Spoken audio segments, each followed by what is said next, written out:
मित्रांनो, आताच्या उदाहरणावरून आपण कम्प्युटरचे वर्किंग समजून घेतले. आता आपण कम्प्युटरच्या ब्लॉक डायग्रामला समजून घेण्याचा प्रयत्न करू. सर्वप्रथम हा संपूर्ण कम्प्युटरचा ब्लॉक डायग्राम असतो. कम्प्युटरमध्ये पहिला जो ब्लॉक आहे तो दिलेला इनपुट. कम्प्युटरला काम करण्यासाठी आपल्याला काहीतरी इनपुट डाटा देणं गरजेचं आहे, जो इनपुट आपण कीबोर्ड आणि माऊसच्या थ्रू देत असतो. कीबोर्ड किंवा माऊसद्वारे जो इनपुट देत असतो त्याला आपण डाटा असे म्हणत असतो.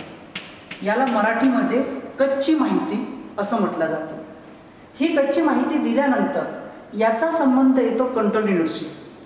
जसं कंट्रोल युनिटला कळेल की काहीतरी डाटा आलेला आहे, कंट्रोल युनिट त्याला कंट्रोल करतो की हा डाटा कोणाच्या संदर्भातला आहे. तर कंट्रोल युनिट हा या दोन गोष्टींशी कनेक्ट असतो. पहिला ब्लॉक असतो रॅम. रॅम म्हणजे काय? Random access memory. आणि दुसरा असतो प्रोसेसर, जो याच्याशी कनेक्ट असतो.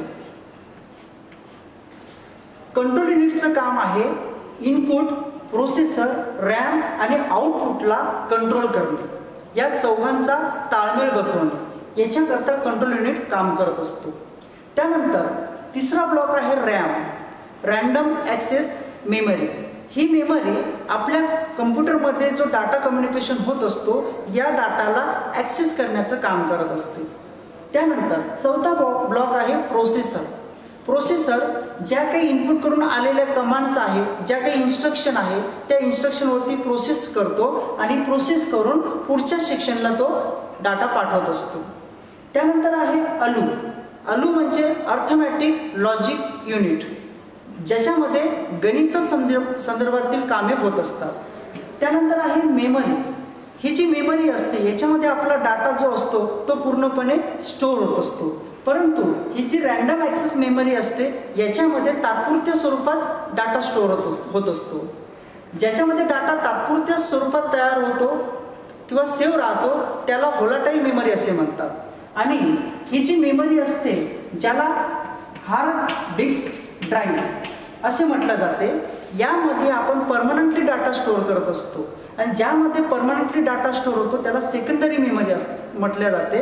आणि या सेकंडरी मेमरीला नॉन व्होलाटाईल मेमरी असं म्हटलं जाते. तर हे सगळे घटक भाग मिळून आपला सेंट्रल प्रोसेसिंग युनिट तयार होत असतो, ज्याला आपण CPU म्हणत असतो. त्याच पद्धतीने या ठिकाणी आउटपुट असतो. आउटपुट म्हणजे मॉनिटर. जे काही आपल्या कम्प्युटरमध्ये प्रोसेस होत असते ती प्रोसेस आपण मॉनिटरवरती बघण्याचं काम करत असतो. म्हणून मॉनिटर हा कम्प्युटरचा आउटपुट डिव्हाइस आहे. मित्रांनो, आता या ब्लॉकचं वर्किंग झाल्यानंतर आता कम्प्युटर कसं वर्क करतो हे आपण सविस्तरमध्ये बघू.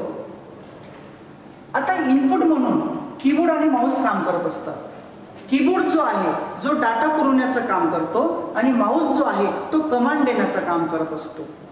तर एक एक्झाम्पलसाठी आपण एक उदाहरण घेऊ. 1+3 1+3 हा एक डाटा असतो जो आपल्या कीबोर्डवरती न्यूमेरिक कीच्या स्वरूपात उपलब्ध असतो. आता कम्प्युटरकडून आपल्याला 1+3 ही प्रोसिजर करून घ्यायची आहे. आता या प्रोसिजरसाठी वर्किंग कशा पद्धतीने होते हे बघा. इनपुटमध्ये कीबोर्ड थ्रो आपण हा डाटा जो आहे 1+3 हा इनपुट थ्रो कंट्रोल युनिटला देतो. कंट्रोल युनिट त्याचा अभ्यास करतो की हे कोणाच्या संदर्भात आहे. त्याचा अभ्यास करून तो सर्वप्रथम डाटा रॅमला पाठवतो. रॅम काय करतो?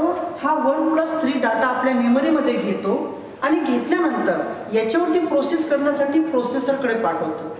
आता प्रोसेसर म्हणजे कम्प्युटरचा हार्ट, की जो याच्यावरती मेन प्रोसेस करतो. जगामधला कुठलाही कम्प्युटर असू द्या, या कम्प्युटरला एकच भाषा समजते, ती म्हणजे बायनरी भाषा. मग कम्प्युटर काय करतो? हा 1+3 जो डाटा असतो हा डेसिमल डाटा असतो, परंतु प्रोसेसरला मात्र बायनरी भाषा समजते. म्हणून रॅमकडून आलेला जो डेसिमल डाटा आहे त्या डेसिमल डाटाला तो बायनरीमध्ये कन्व्हर्ट करतो आणि कन्व्हर्ट केल्यानंतर याच्यावरती प्रोसेस करण्यासाठी तो पुढच्या सेक्शनला पाठवतो. आता इथे प्रोसेस गणिता संदर्भातील असल्यामुळे आपलं गणिताचं जे काम आहे हे अलू सेक्शनमध्ये होते. म्हणून हा जो डाटा आहे हा परत तो रॅमला पाठवतो आणि रॅमला सांगतो की हा डाटा अलू सेक्शनकडे पाठवतो. म्हणून रॅम काय करते? या मार्गे अलूकडे घेऊन येतो. अलू म्हणजे अर्थमॅटिक लॉजिक युनिट.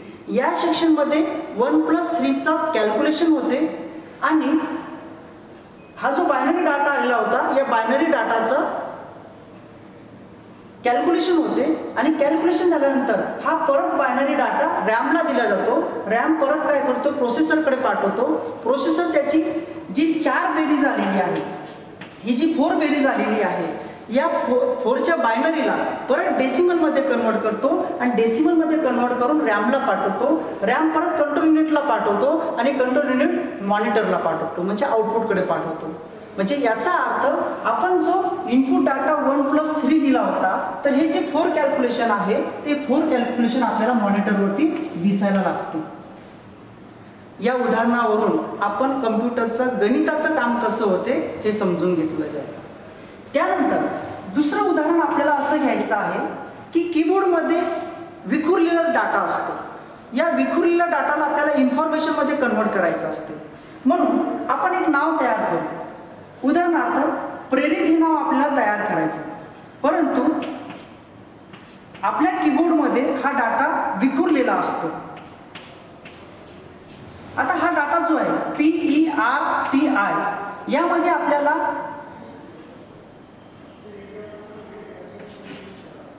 प्रेरित हे नाव तयार करायचं आहे. मग हे नाव तयार करण्यासाठी सर्वप्रथम कीबोर्डवरचा प्रेरित नाव टाईप करण्यासाठी आपल्याला हे नाव तयार करायचं आहे. तर याकरता हा P पहिले आपल्याला डाटा इनपुट करावा लागेल कीबोर्डवरचा. हा कीबोर्डमध्ये इनपुट केल्यानंतर हा कंट्रोल युनिटकडे जाईल. कंट्रोल युनिट रॅमकडे पाठवेल, रॅम प्रोसेस करेल आणि प्रोसेस केल्यानंतर या डाटाला परत रॅमला पाठवलं जाईल आणि रॅम कडून परत आउटपुटला पाठवलं जाईल. आउटपुटकडे आपल्याला या ठिकाणी P दिसणार आहे. त्यानंतर आपल्याला प्रेरित हे नाव टाईप करण्यासाठी R ला इन्सर्ट करावं लागेल. परत सेम प्रोसिजर होईल. R टाईप होईल, कंट्रोल युनिटकडे जाईल, रॅमकडे जाईल, प्रोसेसरकडे जाईल, प्रोसेसर त्यावर प्रोसेस करेल आणि रॅमकडे परत पाठवून तो आउटपुटला पाठवेल. म्हणजे या ठिकाणी तुम्हाला या पद्धतीने नाव दिसेल. हा जो विखुरलेला डाटा आहे तो तुम्हाला सिक्वेन्सली दिसायला सुरुवात होईल. त्यानंतर आपल्याला E पाहिजे आहे, E टाईप होईल, परत सेम प्रोसिजर तयार होईल आणि आउटपुटला आपल्याला E दिसेल. त्यानंतर आपल्याला R पाहिजे आहे, या R वरती पण सेम प्रोसिजर होईल आणि या ठिकाणी परत तुम्हाला R दिसेल. त्यानंतर आपल्याला I पाहिजे आहे, I करता प्रोसेस होईल. त्यानंतर T पाहिजे, T करता सेम प्रोसेस होईल आणि या ठिकाणी तुम्हाला प्रेरित हे नाव दिसणार आहे. आता प्रेरित नाव जे आहे ही आपली झाली इन्फॉर्मेशन. ही काय झाली आपली इन्फॉर्मेशन. आणि आपण याला काय इनपुट दिला तर डाटा. डाटा म्हणजे काय, कच्ची माहिती. ओके. आणि इन्फॉर्मेशन म्हणजे काय, पक्की माहिती. तर अशा पद्धतीने कम्प्युटरने काय काम केले, डाटाचे रूपांतर इन्फॉर्मेशन मध्ये केले. आता हे झालं याचं वर्किंग. परंतु प्रेरित नाव जर आपल्याला स्टोअर करायचं असेल तर अशा वेळेस मात्र आता या मेमरीचं काम बाकी आहे आपलं. जेव्हा आपण कमांड देतो, कंट्रोल S दाबून त्याला सेव्ह करतो. सेव्ह केल्यानंतर हा डाटा कुठे दिसत होता आपल्याला, आउटपुटला, मॉनिटरवरती.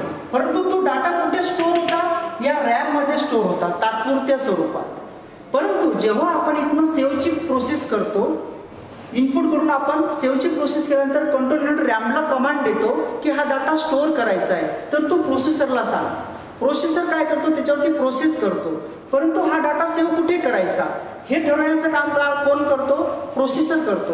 प्रोसेसर रॅमला कमांड देतो की जा आणि मेमरीला सांग की हा डाटा तुझ्याकडे स्टोअर कर.